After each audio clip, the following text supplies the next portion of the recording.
17 nëntor 1944. Urdhri Enver Hoxhës. Tirana të merret me çdo kusht. Nga Leonard Vejsi. Tirana u çlirua. Këto kanë qenë fjalët e para të radiostacionit të vetëm shqiptar që ka thënë më 17 nëntor të vitit 1944. Më pas, është transmetuar himni i flamurit kombëtar. Këto mbajnë mend mirë Ziqiri Mero, zëvendës komisar partizan i brigadës së parë sulmuese, i cili mori pjesë për shtirimin e Tiranës, dhe Xhafer Peçi, ish drejtuesi një kompanie pjesëmarrëse direkte në marrjen e Radio Tiranës. Jo vetëm pika strategjike si Pallati i Brigadave, Banka e Shqipërisë, kompleksi ministrive, komandatura, centrali dhe burqet, por edhe stacioni i vetëm radiofonik i Shqipërisë ishte një nga shenjestrat kryesore të njësive që do të sulmonin për shtirimin e Tiranës nga pushtuesit nazist. Në këtë mënyrë, kompanisë së dytë të batalionit të dytë të brigadës së parë sulmuese ju dha detyra e marrjes me çdo kusht të zërit propagandistik që prej 5 vitesh drejtohej nga pushtuesit. Por dhe nazistët, të cilët vazhdonin të kishin nevojën për ngritjen e moralit të ushtrisë së tyre, e kishin përforcuar mirë godinën e Radio Tiranës, që në ato vite ndodhej tek rruga Kavajës, pra rrugës Kon-Turani. Kështu, sulmi për të marrë radiostacionin e vetëm bëhej edhe më i vështirë. Batalioni i 3 me komandant Xhelu Idrisin, kompania e parë e batalionit të dytë në drejtimin e Kuram Pobratit, kanë qenë mbështetëse në luftime, por kompania e dytë e batalionit të dytë në drejtimin e Mane Sevranit ka marrë pjesë drejt për marrjen e godinës, ndërsa kompania e parë e batalionit të parë, e drejtuar nga Dalan Memushi, ka shkuar për përforcim. Në atë kohë, komanda gjermane në tërheqje sipër kishte dhënë urdhër për hedhjen e erë të radiostacionit. Xhafer Peçi ka rrëfyer se mëngjesin e 17 nëntorit nga aerodromi i Tiranës erdhën 4 tanke të shoqëruar me rreth 150 trupa naziste, të cilët kishin vënë përpara të paktën 20 qytetar të pafajshëm. Forcat gjermane tentuan të merrnin godinën e radiostacionit. Ata vranë robrit duke i shkelur me zinxhirët e tankeve dhe hynë në katin e parë të godinës. Nga përleshja, mbetën të vrarë një kolonel, një kapiten dhe një toger. Nga forcat partizane mbeti plagosur vetëm Borizani Haki Kapaj. Nga hedhja e erë shpëtoi gjithashtu dhe centrali i qytetit, i cili ishte minuar nga trupat gjermane në tërheqje. Trupat gjermane të grup armatës E, ku bënte pjesë edhe korpusi 21, sotronin Tiranën. Për të marrë kryeqytetin u luftuan në çdo qoshe muri, shesh, rrugice dritare. Në këtë mënyrë, arena e luftimeve për të mbajtur me çdo kusht apo marrë me çdo kusht kryeqendrën shqiptare u bë tepër e egër. Garnizoni gjerman i Tiranës, i përbërë prej 3000 vetash, kishte detyrë të mbronte qytetin për të siguruar tërheqjen e trupave naziste, të cilët vinin nga Greqia dhe Maqedonia, duke ndjekur rrugën Strug, Elbasan, Tiranë, Durrës, Shkodër. Në Tiranë kishte mbetur edhe një forcë me rreth 500 shqiptar të mobilizuar. Armiku në qytet kishte bërë fortifikime në ndërtesat kryesore, kazerma, centralin elektrik e të tjerë, dhe kishte vendosur mina. Historia e 19 ditëve të luftës frontale për shtirimin e Tiranës është ngritur në bazën e dëshmive të kundër admiralit Ziqiri Mero, i cili ka qenë zëvendës komisari i brigadës së parë sulmuese, ish komandant i Gardës së Republikës, Xhafer Peçit, dhe Novruz Sulajt, në atë kohë komandant kompanie. Faza e parë, plani komandës së përgjithshme caktonte si detyrë kryesore çlirimin e Tiranës me çdo kusht, azgjësimin e forcave armike dhe mënjanimin e grabitjes dhe çkatrimit të qytetit nga gjermanët. Një grup artillerie gjendej në kodrat përreth pallatit të brigadave, një tjetër në Tiranën e Re. Shumë urtaja të rënda e të lehta, një repart tankesh, ishin vendosur në kryqëzime të rrugëve. Në urdhrin e komandantit të përgjithshëm Enver Hoxha thuhej, duhet sulmuar Tirana dhe të merret me çdo kusht. Mësymja në Tiranë do të bëhej nga 2 forca kryesore.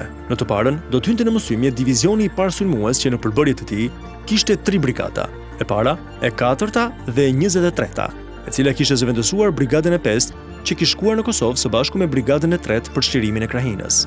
Në fazën e 2 do të futeshin në luftim dhe brigadat 8, 10 dhe 14. Komandanti i divizionit ishte Mehmet Shehu, i cili organizoi shtabin operativ dhe drejtoi me aftësi të rrallë operacionin për shtirimin e kryeqytetit.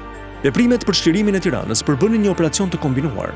Në kohën që divizioni i parë dhe brigadat 8 dhe 10 do të mësynin brenda në qytet dhe në periferi të tij, brigadat 2, 20, 15, 17, 11 dhe 12 do të jepnin goditje armikut gjatë rrugëve që nga qapa e Thanës, Elbasan-Tiranë, Tiranë-Shkodër, Elbasan-Durrës, si dhe brenda në qytetet Elbasan, Peqin, Kavaj, Durrës.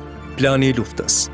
Komanda e divizionit të parë, forcat e të cilit vepronin rreth Tiranës, kishte më tepër se një muaj që punonte për të përgatitur me hollësi planin e mësymjes, në bazë njoftimeve të marra nga qyteti dhe informacioneve që jepnin grupet e zbulimit, të cilat futeshin natën në Tiranë për zbuluar përqendrimet dhe mbrojtjen e armikut.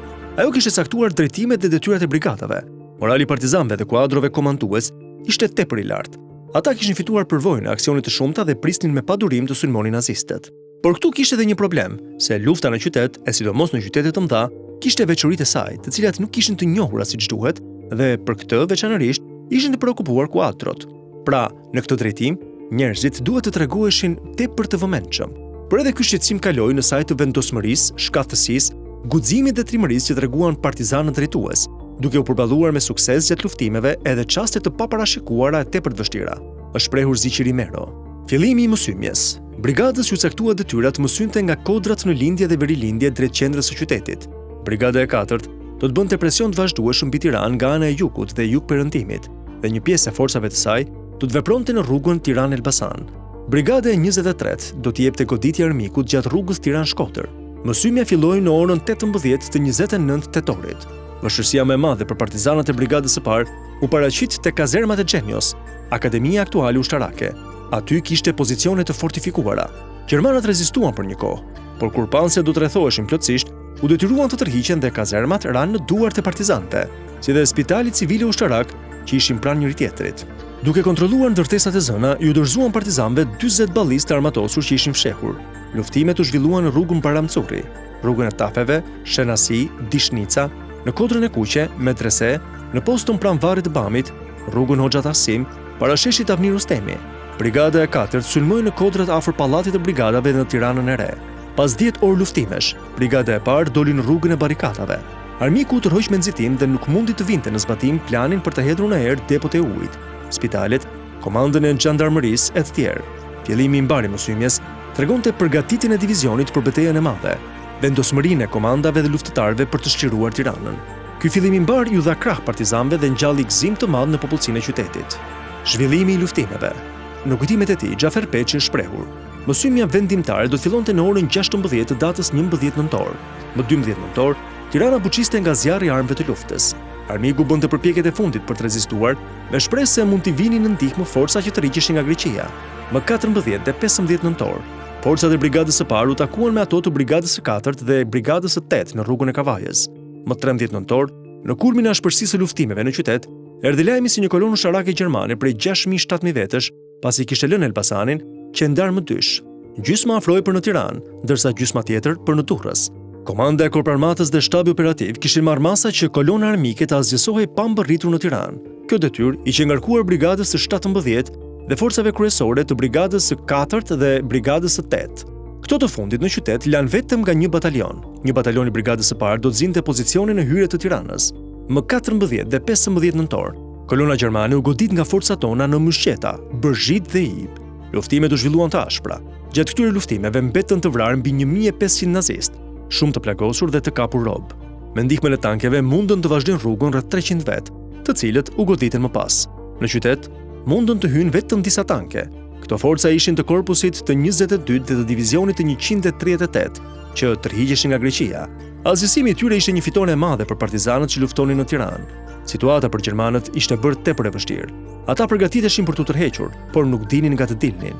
Më 16 nëntor, sulmet partizane vazhduan pa ndërprerje deri natën vonë. Armiku përpiqej të çante në ndonjë anë me tanke dhe më në fund, i përgjysmuar, mundi të dalë në një drejtim. Mëngjesin e 17 nëntorit përfundoi betejë për shlirimin e Tiranës. Garëfimi i Novruz Sulajt. Kompania që drejtoja unë mori si detyrë shlirimin e 2 burgjeve të Tiranës, atij të vjetrit tek rruga Mine Peza dhe atij të ri pranë AQSH-s. Detyra e batalionit të 5, që kishte në përbërje 4 kompani, kishte marrë urdhër të sulmonte nga Lapraka për të përfunduar sulmin tek martiniteti i Tiranës. Komandanti i këtij batalioni ka qenë Vebi Hoxha, heroi i popullit. Nën komandant Idris Seiti dhe komisar Saf Kavaja. Komanda e batalionit kishte ndarë detyrat për të 4 kompanit, ku kompania e 4, e drejtuar nga Novruz Sulej, nën komandant Reis Muço dhe komisar Mehmet Tato, morën urdhrin për të goditur me zjarr të përqendruar 2 burgjet e Tiranës. Fillimisht ne sulmuam godinën e kryqit të kuq në Laprak, apo spitali ushtarak, dhe pasi ja morëm atë, u strehuam për të përgatitur në sulmet e mëtejshme.